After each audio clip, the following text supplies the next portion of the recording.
Bharatiya Janata party जो सत्ता में पहुंचती है वो सत्ता में यंत्र, तंत्र और षड्यंत्र से पहुंचती है।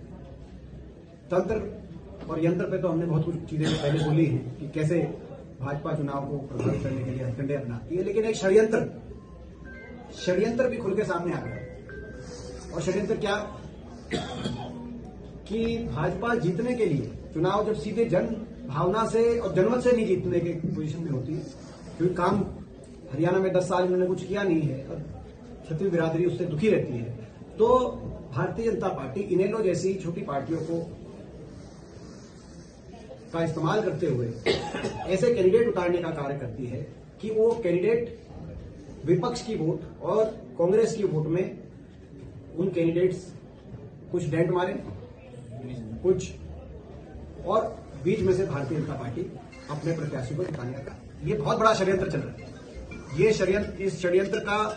कई बार अब धीरे धीरे सच सामने आता है।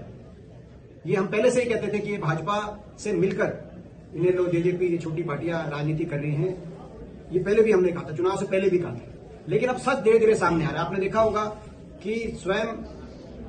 गोपाल कांडा ने कहा कि खट्टर साहब के कहने पर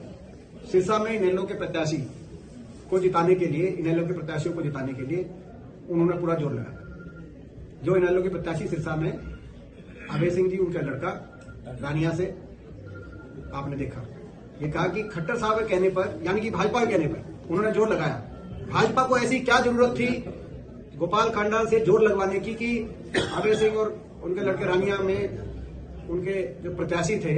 उनको जिताने का प्रयास करें? ऐसा क्या इनेलो उनके लिए काम करती थी और क्या काम करती थी, वो खुलासा मनीष ग्रोवर जी ने,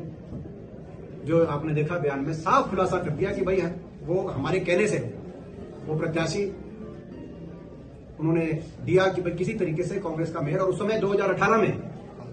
मैं दावे के साथ कहता हूं 2018 में अगर कांग्रेस वो चुनाव जीतती और कांग्रेस का मेयर बनता तो 2019 में ही कांग्रेस की सरकार हरियाणा में आती, क्योंकि उस मेयर का चुनाव जो असेंबली चुनाव थी और लोकसभा चुनाव थे,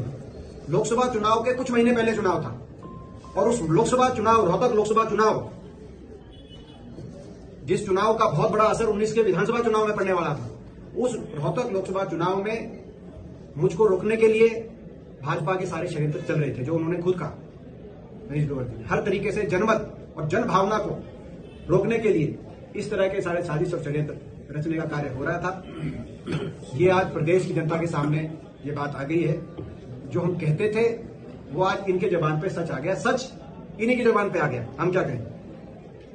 जनता जागरूक है, जनता ये समझ रही है, और आने वाले समय में जनता ये जो इन सारे षड्यंत्रों की वजह से प्रदेश में 40-40 प्रतिशत बराबरी में केवल मात्र 14,000 वोटों के अंतर से इतने बड़े 3 करोड़ की आबादी प्रदेश में जो ये सरकार बनी है, वो इस तरह के षड्यंत्रों की वजह से बनी है। जनता समझ गई और इस तरह के षड्यंत्रों को आगे आने वाले समय में जनता